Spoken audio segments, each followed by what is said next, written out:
John Ray ngayon ay gagawa ng project. Anong masasabi mo sa project ni John Ray? Let's go, baby. Ang gagawin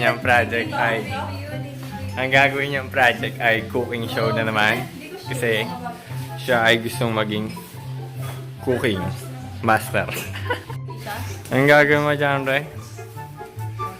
Patalong ko siya. Your kusok niya. Sige, kahit ano lang. Afro boy, let's go. White sauce. Kita ba ako dito? Ikat mo na lang, John Ray. Lulutuin ni John Ray, tawag doon. Egg nuggets. In Tagalog, Kwek-kwek. kwekkwek na hindi orange. Lalagay ka diba ng breadcrumbs yan, lalagay mo pa doon, tapos babalitan mo ng ganun. Naintindihan mo po yung lahat? Luluto pa ako ng... Tulog pa yung papakain Si mama yung panigyan niya sa video. Gusto mo ba? Ayun, tama mo dyan. Gusto mo ba? Ito dadaan to kasi... May video ko to eh. Hindi video ko yun. I mean, ipopost ko to. Sa Instagram lang. Well, hindi. Sa YouTube. Uy, ano ka na nga? Ang pangit mo dito. Kaya nga, hindi mo Wala. naman iniisip. Pero puta sa Oh, namin. ayan, ayan. Ako yung nagpa-like ng mga ano dyan. Lahat ako. Tuwai, kwek-kwek. Kapasya lang ka. And lagi. Okay na. Okay na expose na.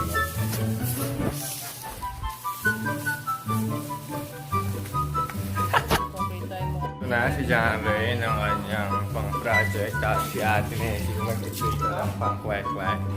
Excited na kami kumain. Kung anong lasa. Naluto na siya. Ay, water lang yan. Okay. Sana masarap. Ano yung joke mo? Okay, 1, 2, 3, go. Sabi niya, sabi natin ang tatay ni Mark Lloyd. Ilang itlog? Dalawa? Po. Isa lang itlog ko eh. Ay, isa lang itlog namin. Isa na lang itlog. Isa Okay. na lang itlog ko. Isa na lang itlog ko kinain yung Marlene. Eh, sabi ni ate kanina, okay na yun kung walang ano. Yes sir, Okay na yun kung basa yung lalagyan. Basa rin naman yung mantika.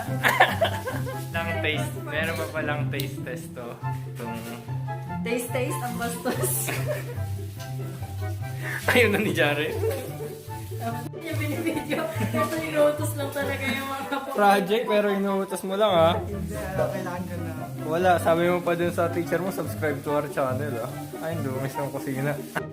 Pagtapos na yung nakakatawa, ulitin eh. Ano yung nangyari? Ulitin natin. Tawa naman masyadong oily oh. Wala. Mas oily ka pa dito sa lamesa madumi. So hindi ka pa sa oily boy. Ano dapat pangalan mo? Dahil oily ka, kaya dapat pangalan mo. Olive. Ito mo. Hindi ko madudumi. Ayaw mo, so order ka doon. Pagkas mo tumawa na tumawa. Ang sabi, para malaman na luto na to, kailangan maging brown. Golden Ang brown. problema kay John Ray, Colorblind siya. Paano yung golden brown yan? Ba't parang narinig ka na ito? kawain niyo dito. Pinapaulit Ito yung makatawa ka lang eh. Stop na. Wala pa nga eh. Ang sobra na yan, parang full tank na yan eh. Yes, man. Okay yan. Open ko na to. Ayan, tingnan mo. Pakita mo. Ito yung kumanta. Dami ito inuuso sa kanya.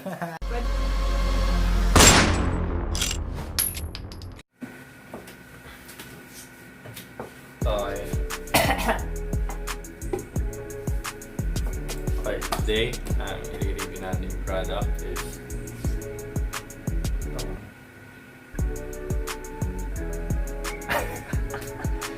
G-Shot na sure yung exact model. Lalagay ko na lang somewhere here. Yung exact model na. Okay, pagka pala nagbukas ka ng G-Shock, nasa box siya. Hindi ko makita yung box. Pero Hindi ko alam. Hindi ko siya makita. Hindi ko naman tinapon ko. Hindi ko tinapon yung box. Hindi ko lang... Kaya, nasa. Wala. Okay.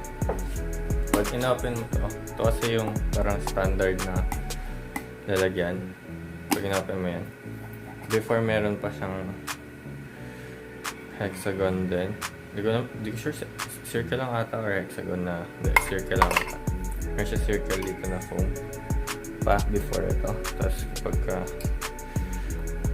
ginawa mo yan.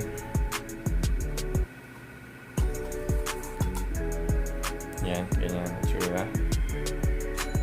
Yan na yung watch mo. Okay. Lang natin yan. Ibalik natin. Yung tsura ng watch. Ito ba? Ayan. All black siya. All throughout. Maliban na dito.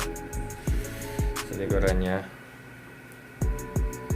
Ito. Kasi ito ay stainless steel na silver or steel color. Pero ito yung malupit sa kanya. Kasi miski itong part niya na to.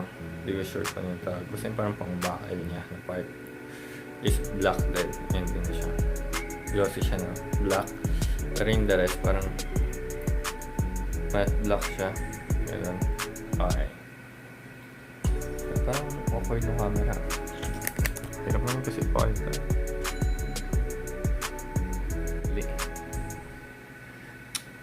Names now. Basta ang oras, pwede yung settings nito, pwede siyang either oras, either yung military clock na 24 hours or yung standard na 1 to 12 tapos 1 to 12 ulit. So, paano ba ito mapapakita?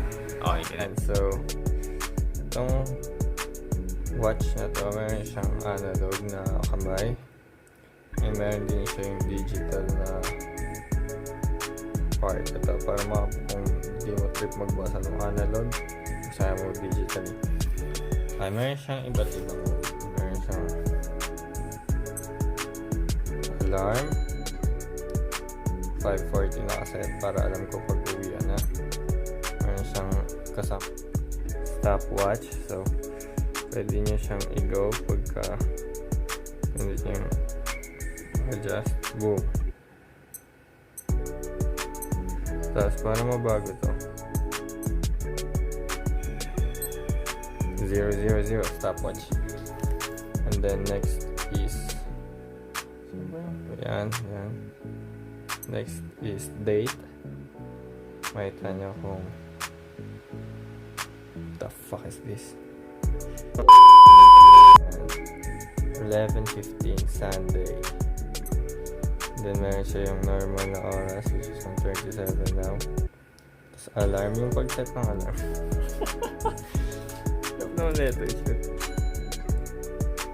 Yung pag-set ng alarm, pindutin nyo lang yung adjust.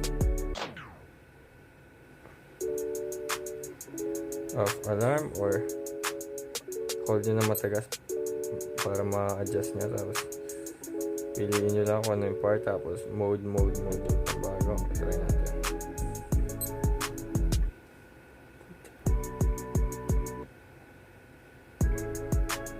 Nahirapan na ako. Huwag na natin try. Ay, meron din siyang ilaw. Parang lahat ng di siya kata may ilaw eh. Like ito yung nakikita. Okay.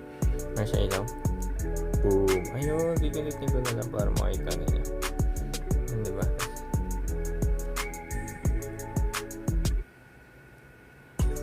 Okay, diba? Ang ganda. Ang hirap. Ayoko na. Tapos, ano ko bang nagagawa? Yung pag, kung curious kayo, paano i-adjust yung kanyang analog na part is madali lang. Wait lang, i-adjust muna natin sa na part para i-adjust muna, ibalik natin sa original time. Yan, 138. So 138, pero nakita niyo yung analog niya na kamay is nakaset sa 121. So, para i-adjust siya, pwedeng pinutin nyo itong part na to. Itong age set ng isang beses. Boom, boom. Kasi nakakapagod, diba? Pwede nyo siyang i-hold para automatic siyang gagalaw ng mabilis. Ayan. And 130 na daw. So, boom. Ayan. Pwede na yung 130 kasi okay na yan. Nakita nyo na yung mga modes. Nakakapagod na. Nakita nyo na yung mga modes and what not and what everything. So, ito yun siya. Makita nyo mo. Yeah. Very nice. Very cool. Very slick design. All black. Ayan, maganda naman siya. Kung mapayat ka, okay lang. Maganda pag malaki ka ng tao. Feeling ka maganda pa rin. Ayun. No? Ano? Yung pangit lang dito sa watch na to is yung kanyang panalog na part is nalilate siya, so need mo siyang i-adjust every few weeks. Need mo siyang i-adjust para makatch up niya yung digital na clock kasi nalilate siya, so i-adjust mo na lang, madali lang naman i-adjust. And ayun lang. Tsaka pala meron siyang magandang feature, glow in the dark. Ayun na, diba? Glow in the dark yung analog na part na yan. Kita ba? Glow in the dark. Yeah, cool. Nice touch.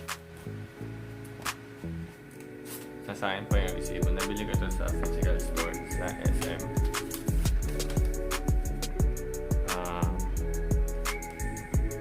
Magkano yung actual na price? 2018 ko pa ito nabili. May 27, 2018. Nabili ko ito gamit yung pera sa OJT. Nabili ko siya ng 4,000. Kasi yung sa Time Depot, maganda bumili dito kasi original naman yung mga products nila and parang palagi silang nakasale. Parang kada pupunta ako doon para tumili, lagi silang nakasale. So, na-assume ko na palagi silang nakasale. So, huwag kayong bibili. Diba, gusto nyo bumili ng G-Shock or ng kahit anong relo sa Time Depot. Huwag yung bibili ng regular price kasi nagsisili nga sila eh, malaki yung matitipid yun. Hindi ko lang alam kung magkano yung original price nito. Pero sabi sa Lazada, ganito lang yung price niya. Nag-sale siya ng 11.11 pero hindi ganun kamura na 4K. So, tayo nyo na lang magsisale din yan kasi lagi namang nagsisale yung Time Depot. And, panalo kayo pag binili nyo ng sale. Pag hindi binili ng sale, wow, you win. Ayun lang.